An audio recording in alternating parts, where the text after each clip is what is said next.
හරිද? අද අපි අපේ රිවිෂන් එකෙන් කතා කරන්නේ විෂම ජාතීය කලාප සමතුලිතතාවය.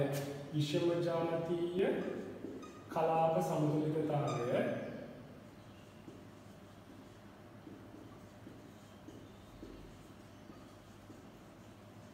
අපි පුතේ සමජාතීය කලාප සමතුලිතතාවය කතා කරා. අපි රිවිෂන් එක අවසන් කරද්දී අන්තිමට මේ ප්‍රශ්නෙට කලින් අයනික සමතුලිතතාවයේ මුල කොටස නැවතලා තිබ්බා. ඊට පස්සේ අපි ඔන්ලයින් වීඩියෝස් වලින් සමජාතීය කලාප සමතුලිතතාවයේ ද්‍රාවිතාන්තය කතා කරා. නමුත් ආයේ පන්ති පටන් ගත්තාම අපි ඒ සියල්ල මුලින්ම කරනවා. ඉතින් විෂම ජාතීය කලාප සමතුලිතතාවය කියලා කිව්වහම මේකට අපි දන්නේ මේක රවුල් නියමය කියලා. රවුල් නියමය. ඒ කියන්නේ රවුල් කියන විද්‍යාඥයා තමයි මේ නියමය හඳුන්වා දුන්නේ. එතකොට පුතේ අපි මුලින්ම බලමු මේ රවුල් නියමය කියන්නේ මොකක්ද කියලා. අපි දන්නවා පුතේ මොනවා හරි ද්‍රවයක් එකතු කරලා තිබ්බහම මොකද්ද වෙන්නේ? මේ ද්‍රවය වාෂ්ප වෙන්න පටන් ගන්නවා. මේ ද්‍රවයේ තියෙන අංශු වාෂ්ප වෙන්න පටන් ගන්නවා. අපි ඊට පස්සේ පුතේ මේ ද්‍රවය මෙහෙම සම්මුත කරාට පස්සේ මේ වාජනය සම්මුත කරාට පස්සේ ද්‍රවයේ වාෂ්ප වෙන එක නැවතිලා වාෂ්ප වෙන්න පුළුවන් උපරිම ප්‍රමාණයකට මේක ASCII වාෂ්ප වෙනවා. ඒ කියන්නේ මේ ද්‍රවයක් මෙතන ජලයකට හිතමු. මෙතන තියෙන ජලය නම් ජලය පිරෙන්න පුළුවන් උපරිම ප්‍රමාණයකට ජල වාෂ්ප වලින් මේ කලාපය පිරෙනවා. අපි මේ වෙලාවට කියනවා පුතේ මේ වායු කලාපය සංතෘප්ත වෙලා තියෙන්නේ කියලා. මේ තියෙන්නේ සංතෘප්ත වායු කලාපයක්. සංතෘප්ත වායු කලාපයක්. එතකොට පුතේ මේ වෙලාවේදී මේ ජලය සංවෘත කරලා තියෙන වාජනයකදී ජලය වාෂ්ප වීම සහ වාෂ්ප ජලයේ ද්‍රව වීම අතර ඇති වෙනවා ගතික සමතුලිතතාවයක්. ඇති වෙනවා සමතුලිතතාවයක්. ගතික සමතුලිතතාවයක්. ඉතින් පුතේ මේ ගතික සමතුලිතතාවයේ හින්දා මේ ඇතිවන ගතික සමතුලිතතාවයේ හින්දා ද්‍රව ජලය සහ ජල වාෂ්ප අතර ඇතිවෙනවා සම්බන්ධයක්. මේ සම්බන්ධය හොයන එක තමයි අපි රවුල් නියමයෙන් කරන්නේ. අපි මේ රවුල් නියමයෙන් කරන්නේ මේක. එතකොට මේ ජල වාෂ්පයි ද්‍රව ජලයයි ගත්තහම ජලය සංශුද්ධ විදිහට ජලය මෙතන තියෙද්දි ජල වාෂ්ප මේ වාජනයේ පිරලා ඉතිරිලා ගියාට පස්සේ අපි කියවනේ සංතෘප්ත වෙනවයි කියලා. සංතෘප්ත වාෂ්පයක් මගින් ඇති කරන පීඩනයට අපි නමක් කියනවා පුතේ සංතෘප්ත වාෂ්ප පීඩනය. සංතෘප්ත වාෂ්ප පීඩනය. සංතෘප්ත වාෂ්ප පීඩනය. එතකොට පුතේ මේ සංතෘප්ත වාෂ්ප පීඩනය අපි පෙන්නනවා සාමාන්‍යයෙන් නෝට් කියන එකකින් P නෝට් කියලා බහිරදලා තිබ්බොත් පුතේ ෆිසික්ස් වලදී වුණත් කෙමිස්ට්‍රි වලදී වුණත් අපි කියන්නේ ඒක සංතෘප්ත වාෂ්ප පීඩනය කියලා. දැන් මෙතන ජලය තියෙන හින්දා මේ වායු කලාපයේ ඇතිවන පීඩනයට අපි කියනවා ජලයේ සංතෘප්ත වාෂ්ප පීඩනය. ඒක පුතේ උෂ්ණත්වයත් සමග වෙනස් වන අගයක්. ඔයාලට වගු තියෙනවා වගුවක් බැලුවොත් එහෙම ජලයේ සංතෘප්ත වාෂ්ප පීඩනය උෂ්ණත්වයත් එක්ක වෙනස් වෙන විදිය බලා ගන්න පුළුවන්. එතකොට පුතේ මේ සංතෘප්ත වාෂ්ප පීඩනය බැලුවහම අපි දැන් බලන්න යන්නේ සංතෘප්ත වාෂ්ප පීඩනය කොහොමද මේ රවුල් නියමයට සම්බන්ධ වෙන්නේ කියලා. රවුල් නියමයේදී පුතේ අපි කතා කරනවා පරිපූර්ණ ද්වංගී ද්‍රාවණ කියන જાතියක් ගැන. පරිපූර්ණ ද්වංගී ද්‍රාවණ. අපි එහෙනම් රවුල් නියමයේ කතා කරන්න කලින් මුලින් බලලා මොනවාද පරිපූර්ණ ද්වංගී ද්‍රාවණ කියන්නේ කියලා. නැත්නම් පරිපූර්ණ ද්‍රාවණ කියන්නේ කියලා. අපි කියනවා පුතේ මොනවා හරි ද්‍රාවණ දෙකක් මිශ්‍ර කරන්න යද්දී අපි හිතමු A කියලා ද්‍රාවණයකුයි B කියලා ද්‍රාවණයකුයි මිශ්‍ර කරනවායි කියලා. A කියලා ද්‍රාවණයකුයි B කියලා ද්‍රාවණයකුයි මම මිශ්‍ර කරලා අලුත් AB කියලා මිශ්‍රණයක් හදන්නයි යන්නේ. A කියලා ද්‍රාවණයකුයි B කියලා ද්‍රාවණයකුයි මිශ්‍ර කරලා AB කියලා මිශ්‍රණයක් හදන්නයි යන්නේ. එතකොට පුතේ මේ A ද්‍රාවණය ඇස්සේ තියෙන ආකර්ෂණ බල අපි පෙන්වුවොත් එහෙම FAA කියලා. F කියන්නේ forces, AA වල බල ටික. ඊට පස්සේ B එකේ තියෙන ආකර්ෂණ බල ටික අපිට පෙන්වන්න පුළුවන් FBB කියලා. ඊට පස්සේ පුතේ මේ මිශ්‍ර කරාට පස්සේ ද්‍රාවණ දෙක මිශ්‍ර වුණාට පස්සේ හැදෙන ආකර්ෂණ බල ටික මම පෙන්වන්නම් FAB කියලා. ඒ කියන්නේ මිශ්‍ර වෙච්ච ද්‍රව දෙක අස්සේ තියෙන ආකර්ෂණ බල ටික FAB කියලා ගන්නවා. අපි කියනවා පුතේ පරිපූර්ණ ද්‍රාවණයක් කියන්නේ මිශ්‍ර කිරීමට පෙර පැවති ආකර්ෂණ බල මිශ්‍ර කළ පසු ආකර්ෂණ බල වලට සමාන වන ද්‍රාවණයක් පරිපූර්ණ ද්‍රාවණයක් කියලා. මිශ්‍ර කිරීමට පෙර ආකර්ෂණ බල සමාන වෙන්න ඕනේ මිශ්‍ර කළ පසු ආකර්ෂණ බලවලට. මිශ්‍ර කිරීමට පෙර ආකර්ෂණ බල මිශ්‍ර කළ පසු ආකර්ෂණ බලවලට සමාන වුණොත් අපි ඒ වගේ එකකට කියනවා පුතේ පරිපූර්ණ ද්‍රාවණයක් කියලා. පරිපූර්ණ ද්‍රාවණයක්.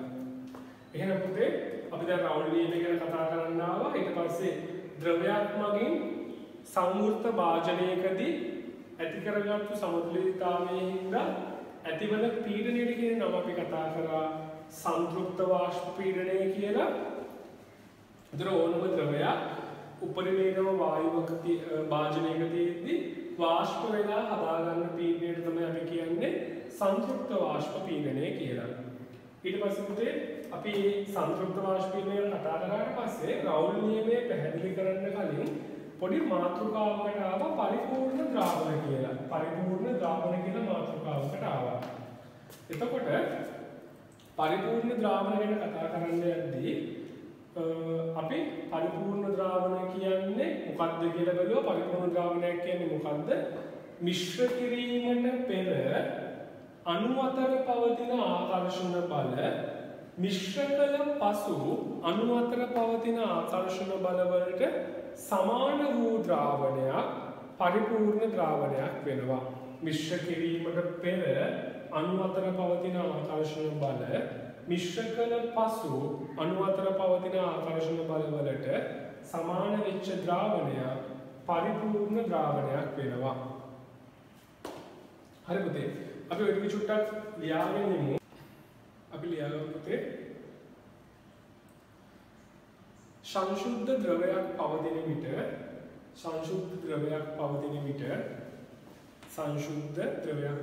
විට එය වාෂ්ප වීමට ආරම්භ වන අතර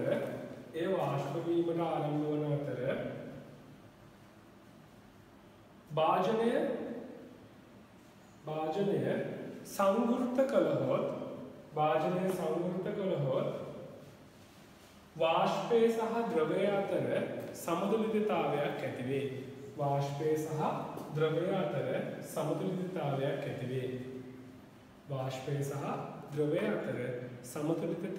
ඇති වේ.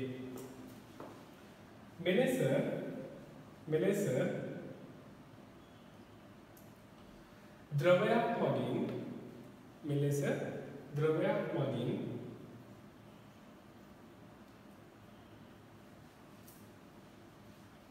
වාෂ්පීභවනය වී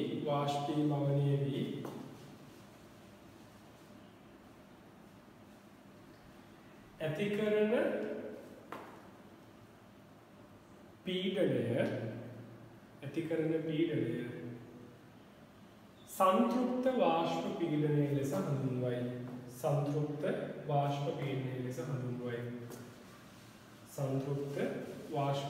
ලෙස හඳුන්වයි.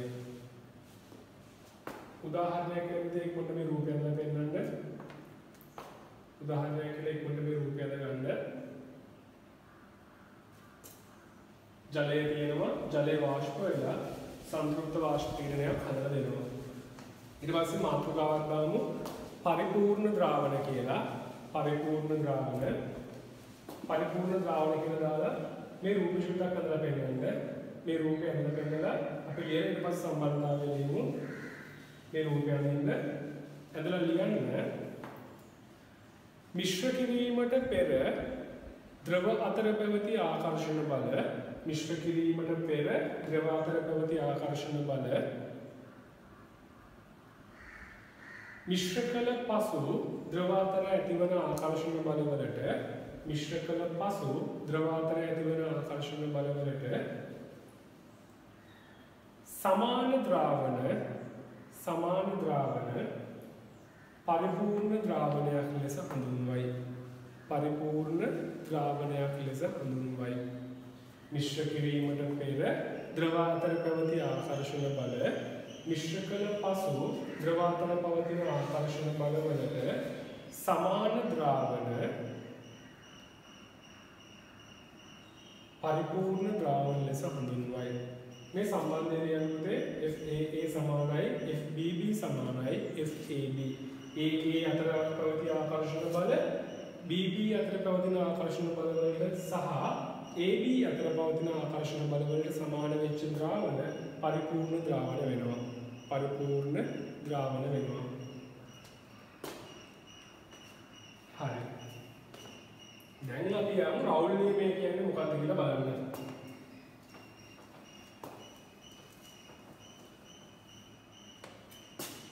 හරි. මේක බලවම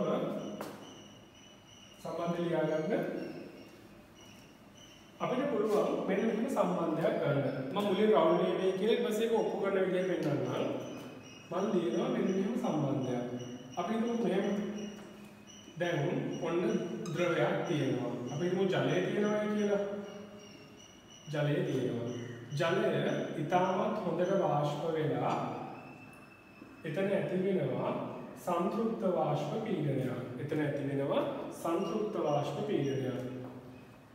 දැන් ওই තිබ්බ ජල භාජනයේ මම ගෙනල්ලා දිය කරනවා මධ්‍යසාර ටිකක්. මම මධ්‍යසාර ටිකක් දිය කරනවා. දැන් මොකක්ද වෙන්නේ පුතේ? ජලය මට කියන්නේ ජලය කලින් තරම්ම හොඳට වාෂ්ප වෙනවද නැත්නම් වාෂ්ප වෙන එක අඩු වෙනවද? ජලය වාෂ්ප වෙන එක අඩු වෙනවා. එයි හේතුව අපි හිතමු මෙහෙම ඔන්න ඔයාලා දැන් තනියම නිදහසේ ඉන්නවා. ඔයාලා තනියම නිදහසේ ඉද්දී ඔයාලට කියලා කවුරුහරි කෙල්ලෙක්ව හරි කොල්ලෙක්ව හරි සෙට් වෙනවා. ඔයාලා සෙට් වෙනවා කෙල්ලෙක්ව හරි කොල්ලෙක්ව හරි. ඔයාලා කලින් නිදහසේ එහි මෙහි ගමන් යලා හිටපු එක දැන් ඒ වගේ නිදහස යන්න බෑ. ඇයි මේ අනිත් ආපු එක්කෙනා කියනවා ඔයා යන්න එපා මාත් එක්ක ඉන්නේ කියලා පුළුවන් තරම් පවත් නිදහසේ නැති කරලා ඉර කරලා තියාගන්න වෙනවා. ඉතින් පුතේ ජලයටත් වෙන්නේ මෙන්න මේ වගේ දෙයක්. ජලය වාෂ්ප වෙන්න පටන් ගන්නාම ওই ජලය වාෂ්ප වෙන එක සීමා වෙලා කලින් අවස්ථාවකට වඩා අඩු ප්‍රමාණයක් වාෂ්ප වෙනවා. එහෙනම් අපි දන්නවා දැන් ජලය නිසා ඇතිවන පීඩනය සංතෘප්ත වාෂ්ප පීඩනයට වඩා අනිවාර්යයෙන්ම මොකද්ද වෙන්න ඕනේ? අඩු වෙන්න ඕනේ. ඇයි අඩු වෙන්නේ? කලින් අංශු 100ක් වාෂ්ප වුණා නම් දැන් මෙයා ඇවිල්ලා බැඳලා ඉන්න හින්දා අංශු 100ක් වාෂ්ප වෙන්න දෙන්නේ නැහැ. අංශු 100ක් වාෂ්ප වෙන්න දෙන්නේ නැහැ. ඊට වඩා අඩු ප්‍රමාණයක් වාෂ්ප වෙන්නේ. ඒතර අංශු ගාන අඩු හින්දා ඇති කරන පීඩනයත් අඩුයි. ඇති කරන පීඩනයත් අඩුයි. එතකොට මේ ඇති කරන පීඩනය අඩු වෙනදා අපි පුතේ මෙහෙම සම්බන්ධයක් ගන්නවා. අපි ගන්නවා මෙන්න මෙහෙම සම්බන්ධයක්. අපි කියනවා මේ තියෙන්නේ වාෂ්ප පීඩනයේ සිද්ධ වෙච්ච අඩුවීම. වාෂ්ප පීඩනයේ සිද්ධ වෙච්ච අඩුවීම. ඒක ආරම්භක අගයට සාපේක්ෂව ගත්තහම නැත්නම් ආරම්භක අගයෙන් භාගයක් විදිහට ගත්තහම අපි මේ ප්‍රකාශනයේ කියනවා සාපේක්ෂ වාෂ්ප පීඩන පාතනය කියලා. සාපේක්ෂ වාෂ්ප පීඩන පාතනය. මොකද පුතේ වෙන්නේ? සංතෘප්ත වාෂ්ප පීඩනයේ දැන් පීඩනය මෙයා මධ්‍යසාර දිය කරාට පස්සේ අඩු වෙච්ච පීඩනය කියන්නේ දැන් අලුත් පීඩනය අඩු කරාම එන අගය ආරම්භක අගයට ගන්න අනුපාතය තමයි වෙලියලා තියෙන්නේ. අපි මෙන්න මේ ප්‍රකාශනයේ කියනවා සාපේක්ෂ වාෂ්ප පීඩන පාතනය කියලා. සාපේක්ෂ වාෂ්ප පීඩන පාතනය කියලා කියනවා. සාපේක්ෂ වාෂ්ප පීඩන පාතනය. එතකොට අපි ඔන්නේ සාපේක්ෂ වාෂ්ප පීඩන පාතනය ගත්තහම රවුල් නියමයෙන් රවුල් කියනවා මේ වගේ පරිපූර්ණ ද්‍රාවණයක පරිපූර්ණ ද්‍රාවණයක සිදුවෙච්ච වාෂ්ප පීඩන පාතනය පරිපූර්ණ ද්‍රාවණයක සිදුවෙච්ච වාෂ්ප පීඩන පාතනය දිය කරපු කෙනාගේ නැත්තම් ද්‍රාව්‍යයේ මවුල භාගයට සමානයි කියලා. ද්‍රාව්‍යයේ මවුල භාගයට සමානයි කියලා. දිය කරපු කෙනාගේ මවුල භාගයට සමානයි. මෙන්න මේකට කියනවා අපි රවුල් නියමය කියලා. රවුල් නියමය. මොකද්ද මේ තියෙන්නේ? සිදු වූ සාපේක්ෂ වාෂ්ප පීඩන පාතනය ද්‍රාව්‍යයේ මවුල භාගයට සමාන වේ. සිදු වූ සාපේක්ෂ වාෂ්ප පීඩන පාතනය ද්‍රාව්‍යයේ මවුල භාගයට සමාන වේ. සිදු වූ සාපේක්ෂ වාෂ්ප පීඩන පාතනය ද්‍රාව්‍යයේ මවුල භාගයට සමාන වේ. හරි. රවුල් නියමය කියලා දාලා ලියන්න. අපි දැන් මේක ඔප්පු කරමු. රවුල් නියමය කියලා දාලා ලියන්න. පරිපූර්ණ ද්‍රාවණයක් සෑදුණු පසු පරිපූර්ණ ද්‍රාවණයක් සෑදුණු පසු සිදු වූ සාපේක්ෂ වාෂ්ප පීඩන පාතනය සිදු වූ සාපේක්ෂ වාෂ්ප පීඩන පාතනය සිදු වූ සාපේක්ෂ වාෂ්ප පීඩන පාතනය ද්‍රාව්‍යයේ මවුල භාගයට සමාන වේ. ද්‍රාව්‍යයේ මවුල භාගයට සමාන වේ. ද්‍රාව්‍යයේ මවුල භාගයට සමාන වේ. ද්‍රාව්‍යයේ මවුල භාගයට සමාන වේ. හරි. අපි ඔක ආයේ AB ඇසුරින් බලමු. ඔය ප්‍රකාශනය AB ඇසුරින් බලමු. මම ගන්නවා A සහ B කියලා ද්‍රව දෙකක්. A සහ B කියලා ද්‍රව දෙකක් ගන්නවා. මෙතන A තියෙනවා B තියෙනවා.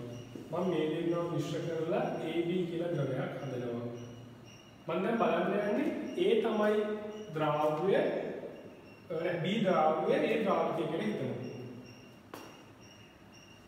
මේක ගත්තාම අපිට පුළුවන් දැන් මෙන්න මේ විදිහට හිතන්න. අපි දන්නවා A ගේ සාපේක්ෂ වාෂ්ප පීඩනය නැත්නම් සංතෘප්ත වාෂ්ප පීඩනය තමයි අඩුවීම වෙන්නේ. A ගේ සංතෘප්ත වාෂ්ප පීඩනය දැන් අඩු වෙනවා PA දක්වා. එතකොට P නෝට් A පින PA කියලා ගමු. P නෝට් A කියන්නේ එහෙනම් A සංශුද්ධ A වලින් නැති කරපු පීඩනය ඒක ගොඩක් වැඩි. ඊට පස්සේ B දිය කරාට පස්සේ පීඩනය අඩු වෙනවා. අපි අඩු පීඩනය PA වගේ ගමු. බෙදීම P නෝට් A කියලා ගමු. P note A. එතකොට මේක සමාන වෙනවා එහෙනම් දිය කරේ B වනේ B ගේ මවුල භාගයට. අපිට මෙහෙම ගන්නත් පුළුවන්. A ගේ සිදු වූ සාපේක්ෂ වාෂ්ප පීඩන පාතනය. මේකේ මේකේ වාෂ්ප පීඩන පාතනය මෙතනින් බෙදුනහම සාපේක්ෂ වෙනවා. A ගේ සිදු වූ සාපේක්ෂ වාෂ්ප පීඩන පාතනය මවුල භාගයට සමානයි. B ගේ මවුල භාගයට සමානයි. හරි. අපි දැන් ඔක ඔප්පු කරන්නයි යන්නේ. අපි ඔක ඔප්පු කරමු මේ විදිහට. අපිට පුළුවන් අපි දන්නවා A ද්‍රවය තමයි A වාෂ්පයේ බවට පත් වෙන්නේ. A ද්‍රවය සහ A වාෂ්පය අතර තමයි මේ සම්බන්ධතාවය තියෙන්නේ. ඒතර A ද්‍රවයයි A වාෂ්පය අතර සම්බන්ධතාවය තියෙද්දී මට ලියන්න පුළුවන් ශීඝ්‍රතා ප්‍රකාශනයක් චාලක රසායනය භාවිතා කරලා ඉස්සරහා ප්‍රතික්‍රියාවේ ශීඝ්‍රතාවය සමාන වෙනවා. ශීඝ්‍රතා නියතය වතාවක් F කියන්නේ forward කියන්නේ ඉස්සරහා ඉදිරි ප්‍රතික්‍රියාව කියන්නේ වතාවක් A liquid වල සාන්ද්‍රණය. A liquid වල සාන්ද්‍රණය. අපි හිතමු මේක මූලික ප්‍රතික්‍රියාවක් කියලා. පුතේ මූලික ප්‍රතික්‍රියාවක් නම් අපි දන්නවා සංගුණකය තමයි බලය වෙන්නේ. එහෙනම් අපිට පුළුවන් ගන්න ද්‍රවයක සාන්ද්‍රණය සමානුපාතික වෙනවා ද්‍රවයේ මවුල භාගයට. ද්‍රවයක සාන්ද්‍රණය සමානුපාතික වෙනවා ද්‍රවයේ මවුල භාගයට. එහෙනම් අපිට ලියන්න පුළුවන් ඉදිරි ප්‍රතික්‍රියාවේ ශීඝ්‍රතාවය සමානයි මේ විදිහට ද්‍රවයේ මවුල භාගය කියලා ගන්න පුළුවන්. ද්‍රවයේ මවුල භාගය කියලා ගමු. ඊට පස්සේ පසුපස ප්‍රතික්‍රියාවට අපිට ලියන්න පුළුවන් r backward සමානයි k backward වතාවක් a ගෑස්ගේ සාන්ද්‍රණය වායුවේ සාන්ද්‍රණය. එහෙනම් අපි දන්නවා වායුවක සාන්ද්‍රණය සමානුපාතික වෙනවා ඒකේ ආංශික පීඩනයට. වායුවේ ආංශික පීඩනයට සමානුපාතිකයි. ඒක ගන්න කොහෙන්ද? ඒක අපි ගන්නේ P සමානයි CRT කියන සමීකරණයෙන්. ඒතර P සමානුපාතික වෙනවා සාන්ද්‍රණයට. ඒ හින්දා අපිට පුළුවන් මෙතන පසුපස ප්‍රකාශනයේ ශීඝ්‍රතාවය ලියන්න KB වතාවක් PA කියලා. මෙතන ඒකේ සාන්ද්‍රණය වෙනුවට අපි ආංශික පීඩනයෙන් ආදේශයක් යෙදුවා. මෙතන මවුල භාගයෙන් ආදේශයක් යෙදුවා වගේ මෙතන ආංශික පීඩනයෙන් ආදේශයක් යෙදුවා. අපි දන්නවා ගතික සමතුලිතතාවයකදී ඉදිරි ප්‍රතික්‍රියාවේ පසු ප්‍රතික්‍රියාවේ ශීඝ්‍රතාවයන් සමානයි. ඉදිරි ප්‍රතික්‍රියාවේ පසු ප්‍රතික්‍රියාවේ ශීඝ්‍රතාවයන් සමානයි. එහෙනම් අපිට පුළුවන් දැන්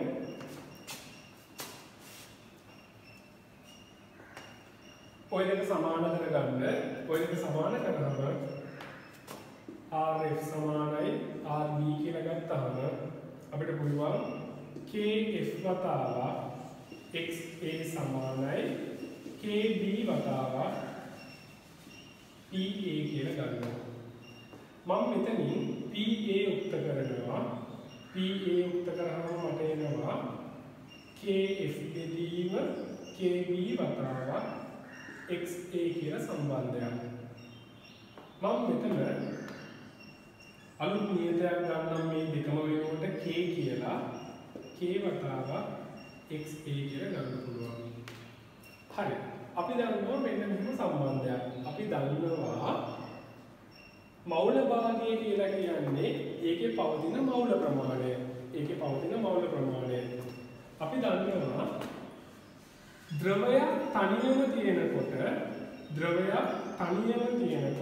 ද්‍රවයක් තනියම තියෙද්දී එයාගෙන් ඇති කරන පීඩනයට අපි කිව්වේ සංතෘප්ත වාෂ්ප පීඩනය කියලා. P0A කියලා. ද්‍රවයක් තනියම තියෙද්දී එයාගෙන් ඇති කරන පීඩනයට අපි කිව්වේ සංතෘප්ත වාෂ්ප පීඩනය කියලා. එතකොට සංතෘප්ත වාෂ්ප පීඩනය ගත්තහම දැන් එහෙනම් අපි දන්නවා ද්‍රවයක් තනියම ඉන්නවා නම් එයාගේ මවුල භාගය කීයද වෙන්න ඕනේ පුතේ? මවුල භාගය එකක් වෙන්න ඕනේ. ඒ ද්‍රවය විතරයි නම් තියෙන්නේ. එයාගේ මවුල භාගය එකක් වෙන්න ඕනේ. මවුල භාගය එකක් වෙද්දී පීඩනය මොකක්ද වෙන්නේ පුතේ? පීඩනය සංතෘප්ත වාෂ්ප පීඩනයට සමාන වෙනවා. මවුල භාගය එකක් වෙන වෙලාවේදී පීඩනය සංතෘප්ත වාෂ්ප පීඩනයට සමාන වෙනවා. එහෙනම් අපිට මෙතන XA සමානයි 1 විට අපිට ගන්න පුළුවන් XA සමානයි 1 විට PA සමානයි P0A කියලා. XA සමානයි 1 විට PA සමානයි P0A කියලා ගන්න පුළුවන්. එහෙනම් පුතේ අපිට මෙතන මෙතනින් ගන්න පුළුවන් සම්බන්ධයක්. මෙතන XA එක දාලා PA ට P0A දාපුවම අපිට එනවා සම්බන්ධයක් K සමානයි P0A. K සමානයි P0A. එහෙනම් අපිට පුළුවන් දැන් මෙතනින් රවුල් නියමය අරගන්න. අපි ලියනවා සාධාරණ සම්බන්ධය PA සමානයි P0A XA. මේ තියෙන්නේ පුතේ රවුල් නියමයේ ගණිතමය ආකාරය. ඔය තියෙන්නේ රවුල් නියමයේ ගණිතමය ආකාරය. එතකොට පුතේ මේ රවුල් නියමයේ ගණිතමය ආකාරය ගත්තාම අපි දන්නවා දැන් අපිට කලින් වෙන සම්බන්ධයක්නේ. අපි කලින් මෙන්න මෙහෙම සම්බන්ධයක් අපි ලිව්වේ කලින් P0A ඉන්න PA සමාන බෙදීම P0A සමානයි XB කියලා. මම කලින් රවුල් නියමය කියලා කිව්වේ මෙන්න මේකට. දැන් එතන කොහොමද මේක ගණිතමය ආකාරය කියලා ගත්තේ? ඒක ගත්තේ මේ මෙතනින් මේක ඔප්පු කරන්න පුළුවන්. අපිට ඕන නම් පුළුවන් මේ ආපු මේ අපි දැන් ඔප්පු කිරීමක් කරලා ගත්තේ මේ ආපු ප්‍රකාශනය මෙතනින් පෙන්වන්න පුළුවන් මේ විදිහට. මෙතන අපි දන්නවා XA ධන XB සමානයි 1යි. XA ධන XB සමානයි 1යි. එහෙනම් අපිට XB වෙනුවට ආදේශයක් දැම්මොත් P නෝඩ් A ඍණ PA බෙදීම P නෝඩ් A සමානයි 1 ඍණ XA කියලා XB ට ආදේශයක් දැම්මොත් එහෙම මෙතනුත් දෙන්න යන සම්බන්ධයමයි P නෝඩ් A ට P නෝඩ් A කැපිලා ගිහිල්ලා මෙතනින් අපිට එනවා PA සමානයි P නෝඩ් A XA කියන සම්බන්ධය. එතකොට පුතේ මේ තියෙන රවුල් නියමය මේ තියෙන රවුල් නියමේ ගණිතමය ආකාරය මේ තියෙන රවුල් නියමේ ගණිතමය ආකාරය බලන්න මේක කොහොමද ඔප්පු කරේ කියලා ආයෙපාරක් අපි කොහොමද මේක ඔප්පු කරන්නේ මෙතනින් පටන් ගත්තේ මෙතනින් පටන් අරගෙන අපි ඉස්සරහා ප්‍රතික්‍රියාවට ශීඝ්‍රතා ප්‍රකාශනයක් ලියුවා ද්‍රවයේ සාන්ද්‍රණය මවුල භාගයට සමානුපාතිකයි කියලා අරගෙන ඉවර වෙලා එතනින් අපි ශීඝ්‍රතා ප්‍රකාශනය ලියාගත්ත මවුල භාගය ඇසුරේ ඊට පස්සේ වාෂ්පය පාවිච්චි කරලා පසු ප්‍රතික්‍රියාවේ ශීඝ්‍රතාවය ලියුවා. එතකොට වාෂ්පයේ සාන්ද්‍රණය ආංශික පීඩනයට සමානුපාතිකයි කියලා ගත්තා. අපි දන්නවා ගතික සමතුලිතතාවයේදී ඉදිරි ප්‍රතික්‍රියාවේ සහ පසු ප්‍රතික්‍රියාවේ ශීඝ්‍රතාවයට සමානයි. ඔය දෙක සමාන කරාම සම්බන්ධයක් ආවා PA සමානයි KXA කියලා. මෙතනදී අපි XA ට මේ තියෙන XA ට අපි දන්නවා XA සමානයි 1 විට PA සමානයි P නෝඩ් A කියලා. XA සමානයි 1 විට PA සමානයි P නෝඩ් A කියලා දන්නවා. එතකොට අපි මොනවා හරි ද්‍රවයක් තනියම ඉද්දි එයාගෙන් ඇති කරන වාෂ්පීඩනය දන්න හින්දා අපි එතනදි ගත්තා XA සමානයි 1 විට PA සමානයි P නෝඩ් A කියලා. එහෙනම් අපි මෙතනින් ගණිතමය ප්‍රකාශනය ඔප්පු කළා K වෙනුවට P නෝඩ් A කියන සම්බන්ධය පාවිච්චි කරලා PA සමානයි P නෝඩ් A XA කියලා. PA සමානයි P නෝඩ් A XA කියලා. එතකොට මේ තත්ත්ව ප්‍රකාශනය මෙතනින් ගන්න විදිහට බැලුවා. අපි කොහොමද මේ ප්‍රකාශනය මෙතනින් ගත්තේ? PA සමානයි P නෝඩ් A XA කියන එක අපිට ඕන රවුල් නියමයේ මූලික අර්ථයෙන් හදන්න පුළුවන්. රවුල් නියමයේදී කිව්වේ සිදුවෙච්ච සාපේක්ෂ වාෂ්පීඩන පාතනය ද්‍රව්‍යයේ මවුල භාගයට සමානයි කියලා අපි ඉස්සෙල්ලා ලිව්වා. ඔය සම්බන්ධයෙන් මේ සම්බන්ධය ගන්න විදිහට මම පෙන්නුවා. මම ඔප්පු කිරීම මකන්න ඔයාලා ඔප්පු කිරීම කරගන්න ඕන නම් අවශ්‍ය නම් විතරක් මොකක් හරි ලියා ගන්න.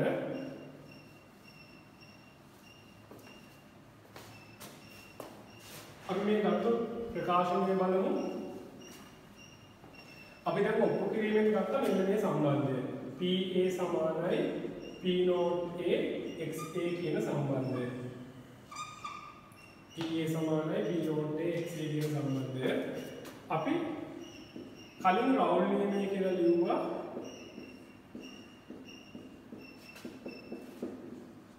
මෙන්න මේ සම්බන්ධය අපිට ඕන නම් මේකෙන් මේක ඔප්පු කරන්නත් පුළුවන්. එහෙම නැත්නම් මෙතනින් මේක ඔප්පු කරන්නත් පුළුවන්. මේක තමයි මූලික සම්බන්ධය. මේ තියෙන රවුල් නියමයේ ගණිතමය ආකාරය. බලන්න පුතේ මේක දෙන පද ටික මොනවද කියලා. පරිපූර්ණ ද්‍රාවණයක් හදුනට පස්සේ PA කියලා කියන්නේ මොකද්ද? A වල ආංශික පීඩනය. A වල ආංශික පීඩනය. P නෝඩ් A කියලා කියන්නේ මොකද්ද? සංතෘප්ත වාෂ්ප පීඩනය. සංතෘප්ත වාෂ්ප පීඩනය. XA කියලා කියන්නේ මොකද්ද? XA කියලා කියන්නේ ද්‍රව කලාපයේ A වල මවුල භාගය.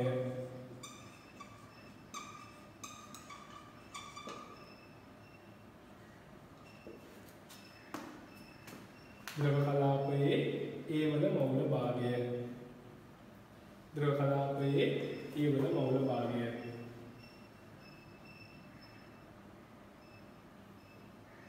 එතකොට අපි බලමු දැන් මේ සම්බන්ධයෙන් මෙතනට යන්නේ කොහොමද කියලා.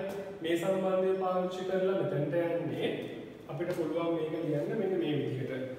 අපිට පුළුවන් PA සමානයි P නෝඩ් A XA කියන සම්බන්ධය ගන්න. ඊට පස්සේ මම ලියනවා P නෝට් A ඍණ PA කියලා. P නෝට් A ඍණ PA. මේ පැත්තත් මම ඒකම ලියා ගන්නවා. P නෝට් A ඍණ PA. මේක වැරද්දක් නැහැ පුතේ. P නෝට් A ඍණ PA P නෝට් A ඍණ PA ට සමානයි.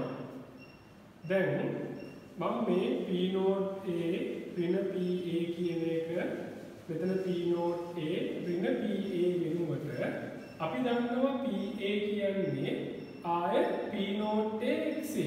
P note A XA. මම PA වෙනුවට මේ PA එක වෙනුවට මම ආදේශ කරගන්නවා P නෝට් A XA කියලා. P නෝට් A XA කියලා. දැන් මම මේ ප්‍රකාශනයේ P නෝට් A එකක් එළියට ගත්තාම මට මොකක්ද වෙන්නේ? මට එනවා මෙතනින් P නෝට් A ඍණ PA සමානයි P නෝට් A වතාවක් 1 ඍණ XA. මේ ඇවිල්ලා තියෙන්නේ මොකද්ද? 1 ඍණ XA කියලා කියන්නේ XB කියන එක. XB කියන එක. එහෙනම් මට පුළුවන් දැන් P නෝට් A ඍණ PA බෙදීම P නෝට් A අරගන්න. එහෙනම් මේක සමාන වෙනවා මේ අපි ලියපු XB වලට. ඔන්න අපි අර උඩ තියෙන සම්බන්ධය ඔප්පු කළා. උඩ තියෙන සම්බන්ධය ඔප්පු කරා. හරි. මේ කියන්නේ මෙතනින් පටන් අරගෙන අර සම්බන්ධය ඔප්පු කරන විදිය. මෙතනින් පටන් අරගෙන එහා පැත්ත සම්බන්ධය ඔප්පු කරන එක ගොඩක් පහසුයි. අපි මොකද කරන්නේ? XB වෙනුවට අපි ආදේශ කරනවා 1 ඍණ XA කියලා.